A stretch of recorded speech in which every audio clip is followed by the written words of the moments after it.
ठुलो बरसा ॻोठ बख्शण पहाड़ में फोर्थ थियल टिन ॿारनि जे वारसनि वटि MP डॉक्टर सोहराब ख़ान सरकी असिस्टेंट कमिश्नर खे साण करे हिते पहुता। असां हिन ॻाल्हि ॿोल कंदा डॉक्टर सोहराब ख़ान सरकी साहब सां। सूरत हाल तव्हां पाण ॾिसो त ॾाढी ख़राबु आहे ऐं हिते इहो राति वाक़ियो थियो आहे जंहिंमें 3 ॿारड़ा वीचारा शहीद थी विया आहिनि।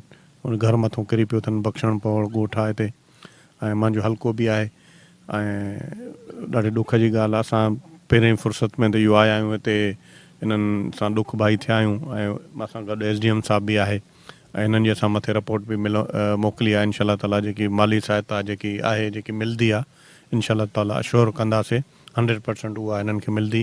असां इनिशियली असांजी डिमांड हुई 10,000 टेंट्स जी। हींअर त असां वटि जेके मुतासिर ख़ानदान आहिनि उहे 30,000 ख़ानदान जेके मुतासिर आहिनि त हाणे 30-40,000 जेके असां वटि डिमांड आहे उनजी जो असांजे ज़िले जो अधु खां वधीक हिसो जेको आहे 5 लख आबादी जो माना तालुको आहे ऐं 100% असां वटि मुतासिरीन आहिनि।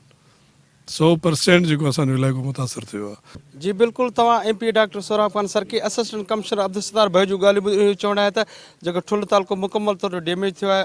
80 खां 90% जेको फसल तबाह थियो आहिनि ऐं 70 खां 80% जेके घर उहे डैमेज थिया आहिनि। चवण इन हवाले सां असांजो 30,000 खां वधीक जेके ख़ानदान उहे मुतासिर थिया आहिनि। असां 10,000 टेंटनि जी डिमांड कई। हुन हिन वक़्तु टेंट घटि आहिनि। उनजे बावजूदि जेका शहरी इलाइक़नि में जेके माण्हू मुतासिर पहुता आहिनि उन्हनि खे असां राशन फराहम कयो था। जॾहिं त वधीक राशन जी ज़रूरत आहे हुन चयो त माण्हुनि खे राशन ऐं टेंट सां गॾु मच्छरदानियूं जेका फराहम कंदा। जॾहिं जेका मेडिकल कैंप आहे उहो क़ाइमु कंदासीं। कैमरामैन सदाम दाव सां गॾु सरमद कंडराणी, CNTV न्यूज़ ठुल।